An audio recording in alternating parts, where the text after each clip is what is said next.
iPhone 14 Pro. So this might be a little bit inside baseball, but typically when you're testing a new product, an unreleased product from Apple, they tell you to keep the testing a secret. Don't let anyone know you have it. Don't display it publicly. Don't show it to anyone. That would be breaking the NDA. And that's still true about this new iPhone 14 Pro. But I'll tell you what, I was able to walk around, take pictures, text people, pay for things with Apple Pay, and nobody even blinked an eye because it looks exactly the same as the iPhone 13 Pro. This is still, of course, a new phone though for a new year. And so really there are three major things that are new with the 14 Pro. Those being the internals, the display, and the cameras. And so I'm going to sort of chapter those things off to go over each of them. But of course, also worth mentioning is this new MKBHD edition Chevron hoodie, finally available in the MKBHD store, mkbhd.com. It's very comfortable, but also hoodie season.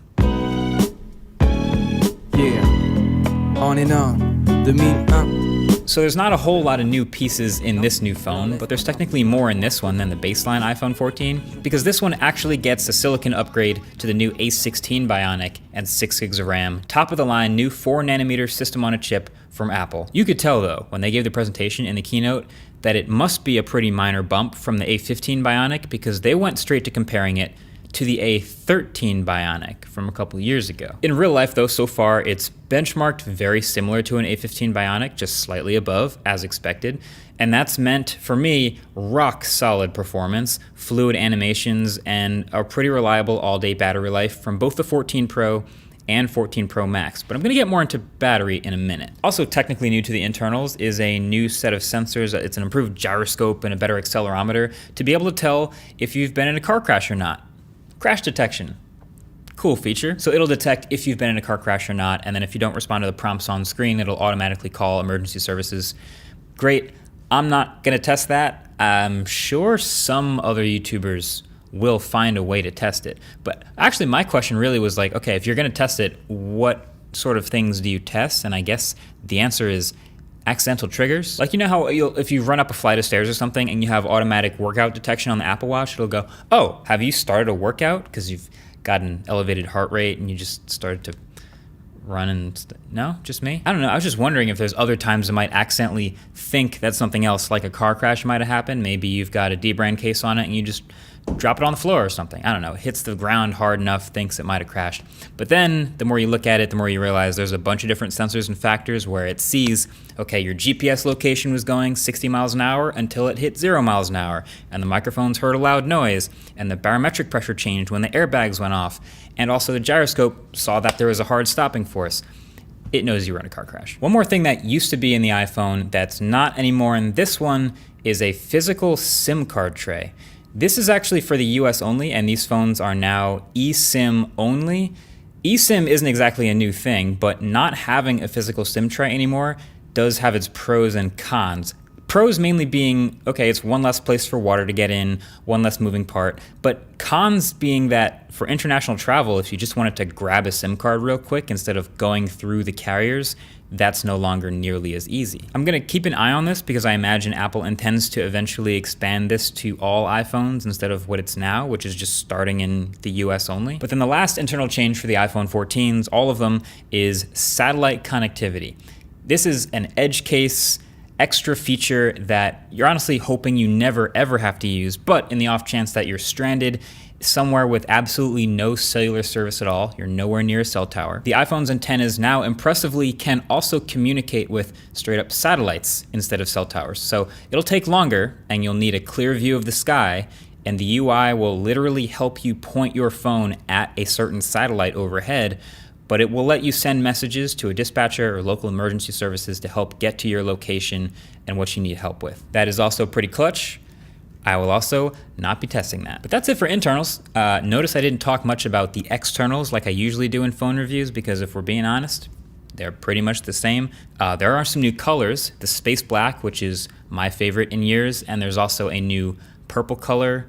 From certain angles, you can hardly even tell it's purple, but if it hits the light, you know, for a Pro phone, that's a solid purple, I guess. Really only the camera bumps changed. They are definitely slightly larger and thicker than the 13 Pros, but bottom line is when an iPhone 13 Pro can fit in an iPhone 14 Pro's case, And, you know, it's pretty close. What's going on? What's going on? Okay, so now we're really getting into the meat of what you really start to notice on these new phones. iPhone 14 Pro and 14 Pro Max have some slightly updated 6.1-inch and 6.7-inch OLED displays respectively. So they're still excellent displays on paper with slightly thinner bezels that you won't notice, and slightly higher resolution that you also won't notice, and an even higher, brighter 2000 nits peak brightness that you absolutely will notice when looking at the phone on like a bright sunny day. It looks great at 100% out in the sun. But the two things you'll notice the most often here are the dynamic island and the always-on display. The always-on display is the perfect example of the classic Apple late mover strategy. Like, this is not a new feature. This has been on hundreds of phones before for many years, but now it's finally coming to an iPhone. And so it's being done the Apple way this time. The thing is, I don't really know that there's any advantages to this Apple way. So the always on display looks like this. So you hit the power button, you sleep the phone, you put it down, the brightness drops, the LTPO OLED display goes all the way down to 1 Hertz, and you get to see the clock and notifications roll in as if your lock screen is still on, just at a lower brightness. This is a pretty bright always on display though. You can see that, right? Like, you get used to it after a few days, but I constantly was looking over at my phone on my desk thinking it was still on with just like a lower brightness.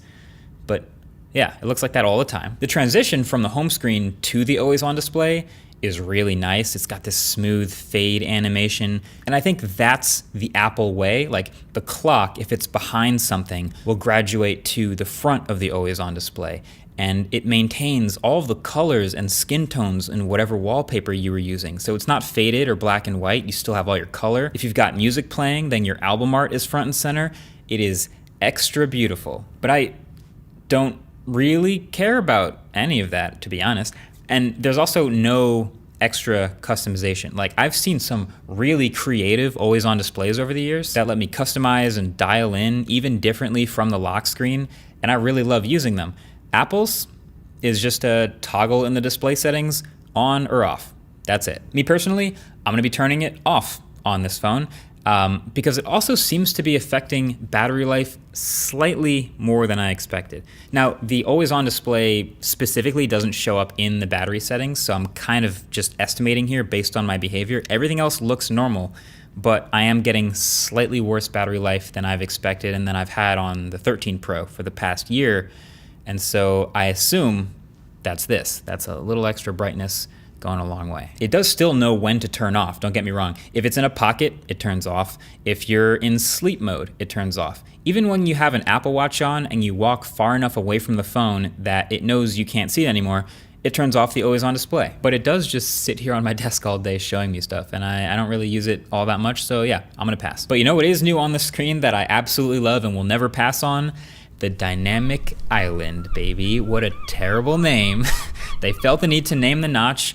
It is such a minor feature in the grand scheme of using a phone, but it's a good one. It's a really good one. So here's what's happening. Remember the rumors of the new Pro iPhone replacing the notch with an eye-shaped cutout in the top of the display with all those renders people made? Well, that's actually what this is. It has one circular cutout on the right for a new selfie camera and one pill-shaped cutout on the left for the new Face ID hardware, which they've shrunk down by about 30% to fill in this smaller area. And then instead of just doing that, Apple has cleverly decided to fill in the gap between them with black pixels and make it one big pill. So then the idea is Apple would much rather us think about the pill as software than hardware. So they built a whole bunch of software features around it. So it just has a resting state like this, which doesn't show up in screenshots or screen recordings. It's just a gap. But there are about 30 different things that it does to indicate ongoing activities and background activities and things that are all beautifully animated and super smooth with these fluid physics. It's so friendly and approachable, and all of these things that it does show up in screenshots and screen recordings. The best part is pretty much everything works straight out the box as you would expect it to. So I had this moment during the first impressions video where I was like, oh, can't wait for Apple Music to use it, but then Spotify to take like a year and a half to actually update their app to work with this. But nope, everything works straight out the box, including Spotify, because that already uses the Now Playing API. They already had a lock screen widget. Same with SoundCloud, same with YouTube Music and Pocket Casts. So you have album art and the color matching waveform up there while the media is playing. If you tap it, it'll open the app that's playing. And if you long press it, you actually get a widget that pops up with some media controls like in Scrub and everything, pretty much the exact same widget that would appear in the lock screen. So this feels kind of backwards. I think a tap should open the widget and then a long press should open the app, and that would just make more sense, but whatever. The point is, it just works right off the rip. Matter of fact, here's everything that the dynamic island does right out the box on day one. So it does system alerts like for incoming calls, connecting AirPods, plugging into a charger, switching the ringer to silent mode or volume on, Face ID unlocking, connecting AirPods, and a whole bunch more. There's our full list. And then it's also a UI for live activities happening in the background. So an ongoing call or music playing in the background, any media, a timer counting down, maps directions as you navigate in the background, voice memos recording, screen recording, all that stuff. So here's a full list of that as well. And then any third-party app that uses the Now Playing or Call Kit APIs, which there are many. It also has a little spot for the indicator for microphone and camera access right in between the pill and the cutout. It really becomes next level when you have multiple background activities happening at once, because then it low-key kind of becomes like a multitasking app switcher at the top of your phone. So one background activity looks like this, but then if I have a second one, if I go start a new background activity, it splits the island into two, so now you can pick between them and then quickly swap between them with a single touch. That's so sick. I think, as cheesy as the name is, like I'm about done saying the words dynamic island out loud, but I think this will be one of the most copied features in the smartphone world in like 18 months.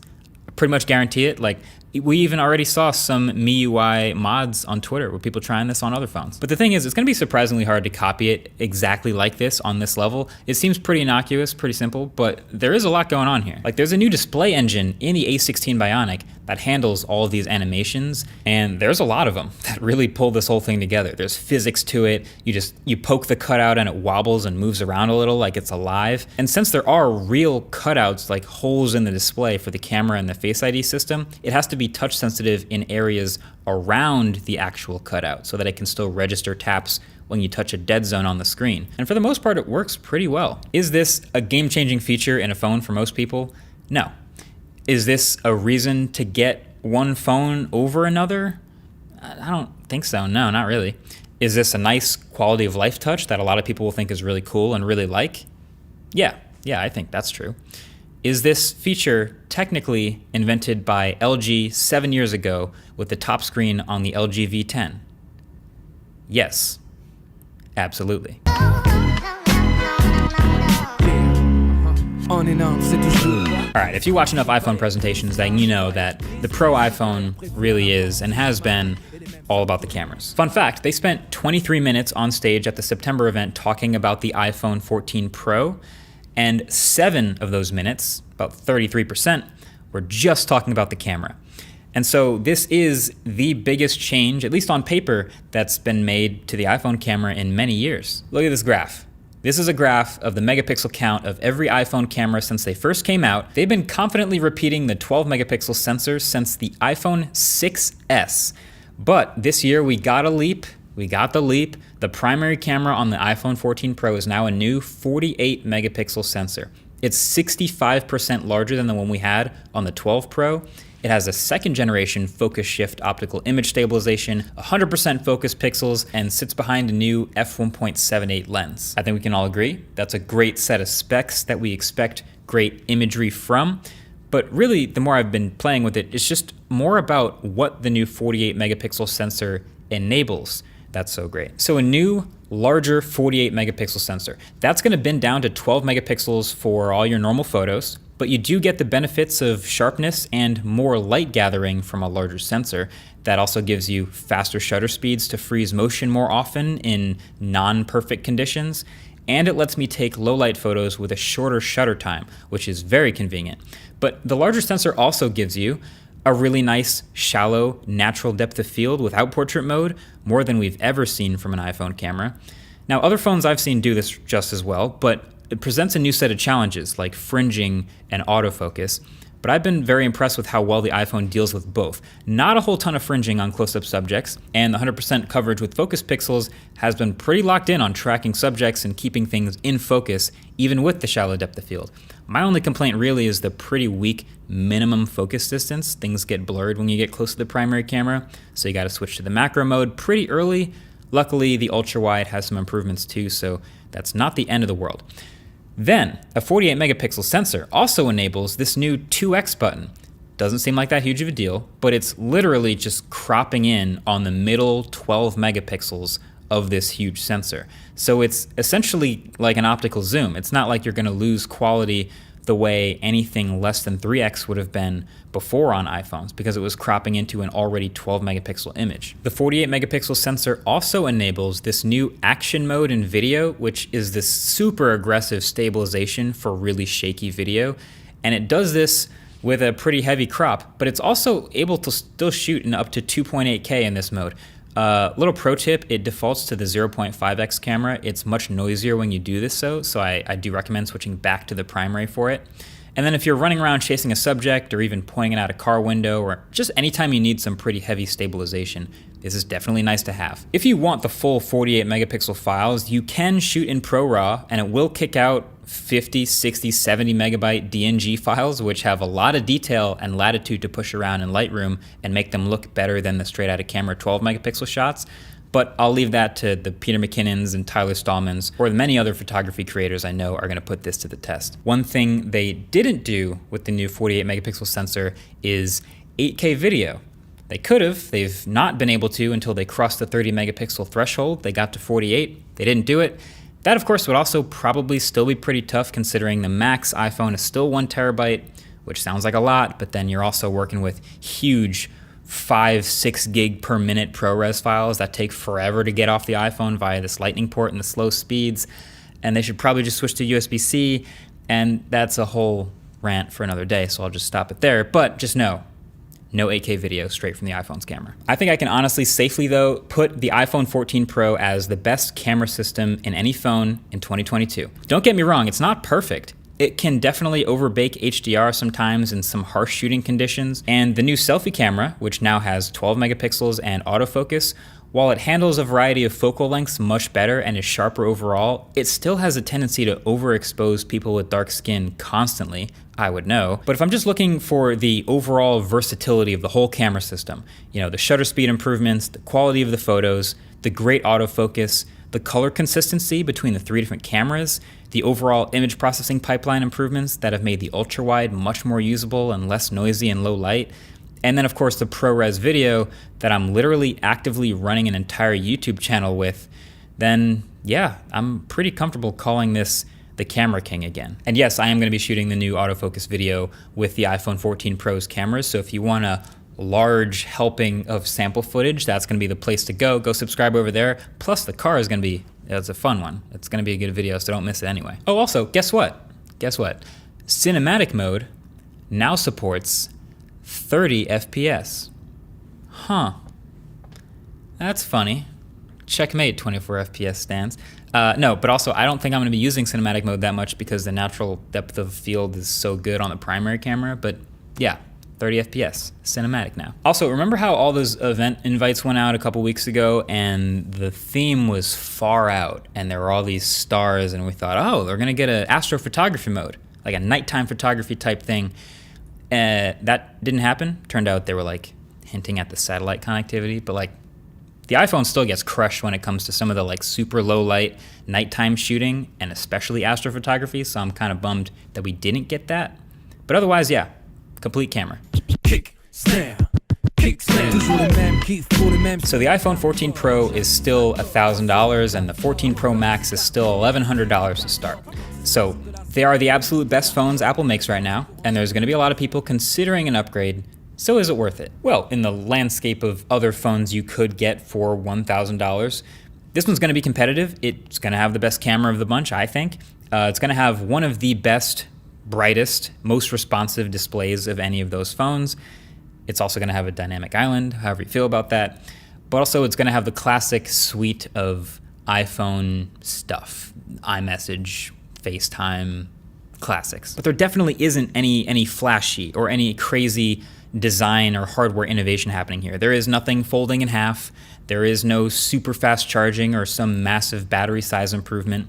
The new colors, which you've seen, are like, yeah, you can kind of tell that they're a little different looking, but this is a very refined update. And so really the truth is, if you have an iPhone 11 or later at this point, then the new iOS 16 update pushing out to your phone right now is gonna make just as big of a difference to the user experience of using your phone as getting the new phone probably would. So yeah, I'd say, the new lock screen, the haptic keyboard, all this stuff. I did a video on all the new features. You can check that out. But yeah, this is a really good phone. You should get it if you either want the latest and greatest and best of a smartphone camera available right now, or if you've just got a $1,000 hole in your pocket burning away and you just have to have the latest and greatest Pro iPhone.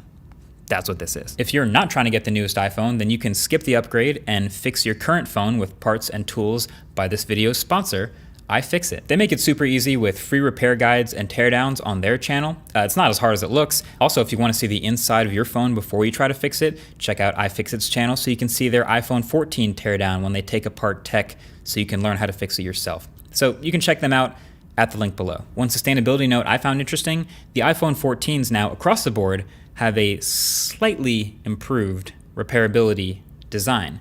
The glass on the back is now separate from the components underneath. Very nice. But either way, that's been it. Thanks for watching. Definitely get subscribed to see the straight up standard iPhone 14 review when that comes out. Also the Apple Watch Ultra when that comes out. And about 1,000 other things that are all working on here at the studio because it's Techtember and there's a lot happening. See you in the next one. Peace.